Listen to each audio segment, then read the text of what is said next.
Hello students, आज मैं आपको बताने जा रही हूँ किसी प्रिज्म के पदार्थ का अपवर्तनांक का सूत्र, उसका निगमन कैसे करते हैं। ये देखिए, आप ये जानते हैं कि जो प्रिज्म होता है उसका पृष्ठ कैसा दिखता है, त्रिभुज के आकार का। तो प्रिज्म हमारा कैसा दिखेगा, ऐसे दिखता है।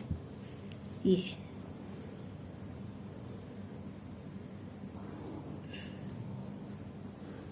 ऐसे होता है, जो प्रिज्म का सरफेस हमें दिखता है वो ऐसा दिखता है। ये वाला जो एंगल होता है इसको हम कहते हैं ए, और इस कोण को हम प्रिज्म कोण भी कहते हैं और अपवर्तक कोण भी कहते हैं।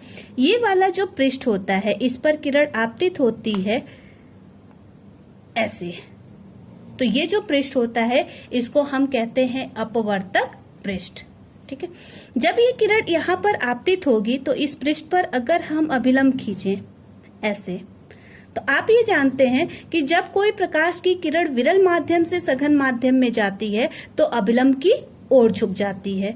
तो इसको जाना तो ऐसे चाहिए था, लेकिन चूंकि इसका माध्यम परिवर्तित हो गया है, ये विरल माध्यम से किस माध्यम में आ गई है, सघन माध्यम में आ गई है। इसलिए ये किरण किधर की तरफ मुड़ जाएगी, अभिलंब की ओर झुक जाएगी, और अभिलंब की ओर झुक जाएगी तो कुछ ऐसे जाएगी। ठीक है, जब ये किरण इस पृष्ठ पर पहुंचेगी तो यहाँ पर इस बिंदु पर इसका माध्यम फिर से परिवर्तित होगा और ये प्रकाश की किरण अब सघन माध्यम से विरल माध्यम में जाएगी। तो अगर हम इस पृष्ठ पर लंब खींचे ऐसे, तो आप ये जानते हैं कि जब कोई प्रकाश की किरण सघन माध्यम से विरल माध्यम में जाती है तो अभिलंब से दूर हट जाती है। तो ये कैसे चली जाएगी, ऐसे चली जाएगी। ये होगा इसका रास्ता। इसको जाना तो ऐसे चाहिए था, लेकिन ये जाएगी इस डायरेक्शन में। क्यों? क्योंकि इसका माध्यम इस बिंदु पर परिवर्तित हो रहा है। ये बिंदु हम मान लेते हैं कि ये है बिंदु P और ये है बिंदु Q। इसको अगर हम डॉटेड लाइन से यहाँ मिला दें तो ये किसी बिंदु E पर मिल रही है। यहाँ हमने मान लिया कि ये है बिंदु E। ये अभिलंब है, ये आपतित किरण है। अभिलंब और आपतित किरण के बीच का जो कोण है इसको कहते हैं आपतन कोण, और इसको हम दिखाते हैं I से। ठीक है, अगर ये आपतन कोण है, यहाँ पे किरण अपवर्तित हो रही है, इसलिए ये वाला कोण क्या होगा, अपवर्तन कोण। और अपवर्तन कोण को हम किससे दिखाते हैं, R से दिखाते हैं। ये वाला जो एंगल है इसको हमने मान लिया ये I डैश है, और ये वाला जो एंगल है इसको हमने मान लिया कि ये R डैश है। इस किरण को अगर हम पीछे की तरफ बढ़ाएं तो आप ये देख सकते हैं कि ये आपतित किरण की दिशा है और ये निर्गमन वाली जो किरण निर्गमित हो रही है उस किरण की दिशा है। तो इनके बीच का ये जो एंगल बनता है इसको हम दिखाते हैं डेल्टा से, और ये कहलाता है विचलन कोण। क्या कहलाता है ये कहलाता है विचलन कोण।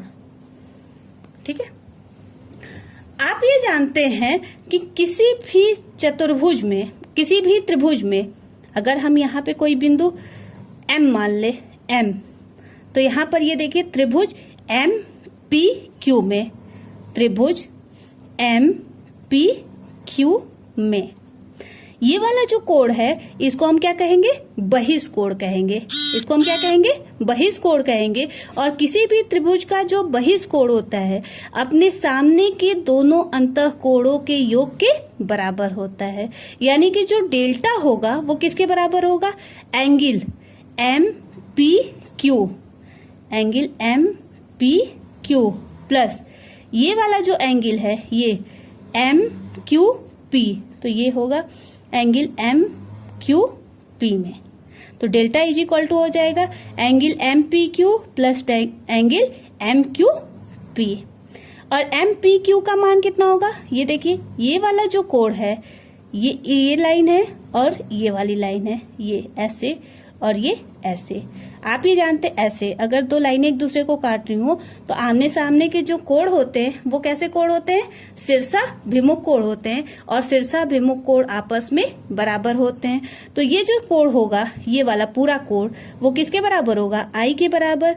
अगर इस पूरे कोण में से इस वाले कोण को, ये वाला एंगल हम माइनस कर दें तो हमें ये वाला एंगल ज्ञात हो जाएगा। यानी कौन सा एंगल ज्ञात हो जाएगा, एंगल MPQ ज्ञात हो जाएगा। तो MPQ का मान कितना हो जाएगा, angle I minus angle R।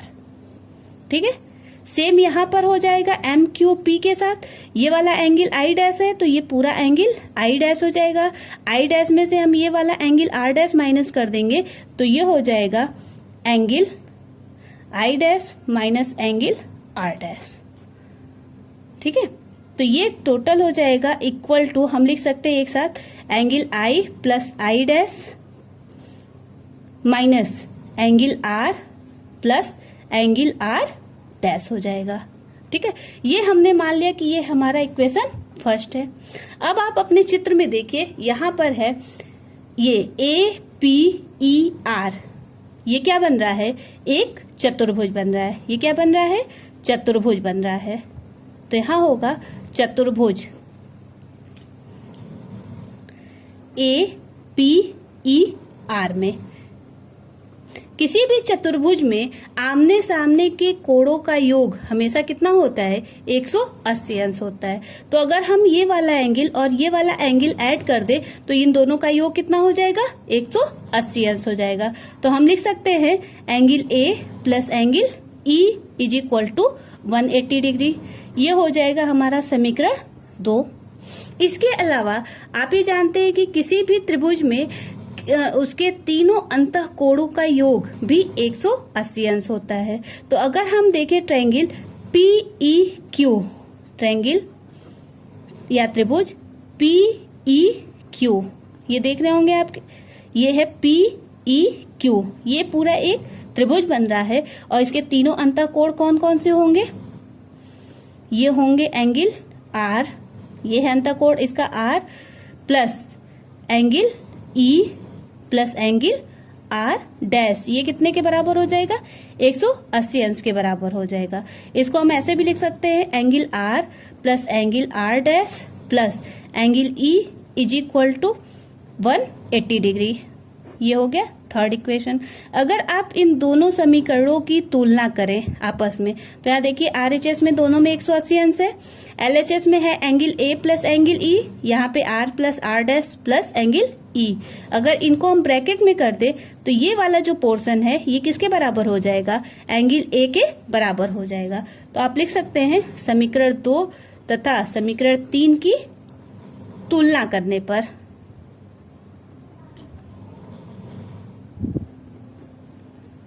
क्या हो जाएगा, angle A is equal to angle R plus R dash. तो आप अपने समीकरण 1 में देख सकते हैं, आप r प्लस आर डैश की जगह क्या लिख सकते हैं, एंगल a लिख सकते हैं। तो यहाँ हो जाएगा delta is equal to angle i plus angle i dash. ये देखिए अल्पतम विचलन की स्थिति में क्या होता है, जो एंगल I होता है वो I डैश के बराबर होगा और जो एंगल R होगा वो R डैश के बराबर होगा। अल्पतम ये विचलन कोण डेल्टा किसके बराबर हो जाएगा, डेल्टा M के बराबर हो जाएगा। तो यहाँ से हो जाएगा आपका delta M is equal to 2 angle I minus A, और यहाँ से आप निकाल सकते हैं एंगल I का मान, ये हो जाएगा angle I is equal to delta M plus angle A by 2। ये हो जाएगा एंगल I का मान। और यहाँ पर देखिए इस वाले समीकरण से आप जानते हैं angle A is equal to angle R plus angle R dash है। तो angle A is equal to कितना हो जाएगा, 2 एंगल R, ये दोनों ऐड हो जाएंगे तो यहाँ हो जाएगा 2 एंगल R, और एंगल R का मान कितना आ जाएगा, एंगल A बाई 2। तो यहाँ से आपको एंगल I का मान पता चल गया और एंगल R का मान पता चल गया। अब आप स्नेल के नियम से आप ये जानते हैं कि किसी भी पदार्थ का अपवर्तनांक n इज इक्वल टू होता है sine I upon sine R। यहाँ हम सबकी वैल्यू पुट कर देंगे तो यहाँ हो जाएगा साइन I की वैल्यू कितनी है, ये हो जाएगा delta M plus angle A by 2 upon, यहाँ हो जाएगा साइन एंगल A बाई 2। ये होगा किसी प्रिज्म के पदार्थ के अपवर्तनांक का सूत्र। मैंने अच्छे से कोशिश की है कि आपको ये समझ में आए। अगर फिर भी कोई प्रॉब्लम हो तो आप मुझसे कमेंट बॉक्स में इस पे जो भी आपको प्रॉब्लम हो उसको पूछिएगा और अपने दोस्तों को भी शेयर करिएगा जिससे कि वो भी इसके डेरिवेशन को सॉल्व कर सके। Thank you.